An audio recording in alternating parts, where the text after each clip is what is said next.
여야는 미국 대선 개표 상황을 지켜보며 그 결과에 촉각을 곤두세우고 있습니다. 다음 미국 대통령이 누가 되느냐에 따라 한반도 정세가 크게 출렁일 수 있기 때문입니다. 네, 국회 취재기자 연결해 자세한 상황 알아보겠습니다. 장윤희 기자 전해주시죠.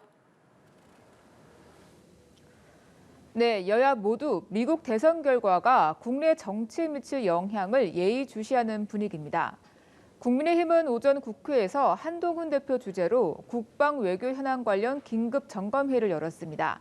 미국 대선 이후 한미 관계 전망과 북한의 러시아 우크라이나 전쟁 파병 문제 등을 집권 여당으로서 향후 정책 방향 등을 논의하기 위해 소집됐는데요.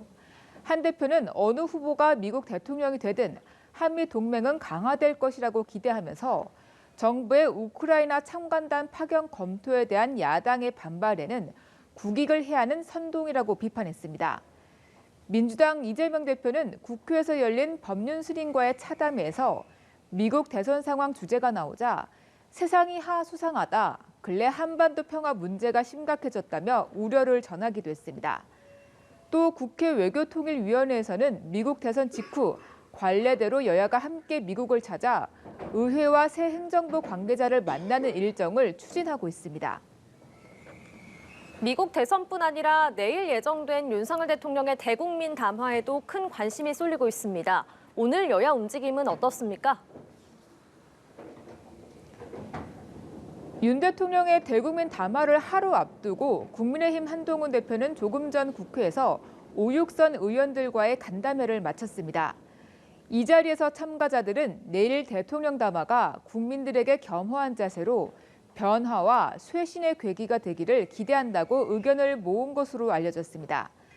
한 대표는 곧이어 3, 4선 의원들과의 간담회를 차례로 진행하고 있습니다. 다만 추경호 원내대표는 한 대표가 소집한 중진회의에 다른 일정이 있다며 불참했는데요. 추 원내대표는 국회에서 기자들과 만나 한 대표와의 불화설 질문에 불편한 기류가 있을 것이 전혀 없다면서 지금은 사이가 좋고 안 좋고를 타령할 때가 아니라고 일축했습니다. 내일 담화를 앞두고 개파간 입장차는 여전합니다. 친한계 장동혁 최고위원은 한 대표가 윤 대통령에게 요구한 내용들과 관련해 그 정도는 담화에 담겨야 한다고 촉구했고, 반면 친윤계 이철규 의원은 김 여사 활동 자제 등 공개적 요구가 나오면 쇄신 의미가 퇴색한다고 밝히기도 했습니다. 민주당 지도부는 윤 대통령의 내일 담화를 앞두고 김 여사 특검법 수용과 명태균 씨 관련 의혹 사과, 전쟁 중단에 대한 분명한 입장 등 3대 요구안을 제시했습니다. 이재명 대표는 국민 눈높이를 강조하면서 타당한 대통령의 입장 표명이 있길 기대한다고 덧붙였습니다. 지금까지 국회에서 연합뉴스TV 장윤희입니다.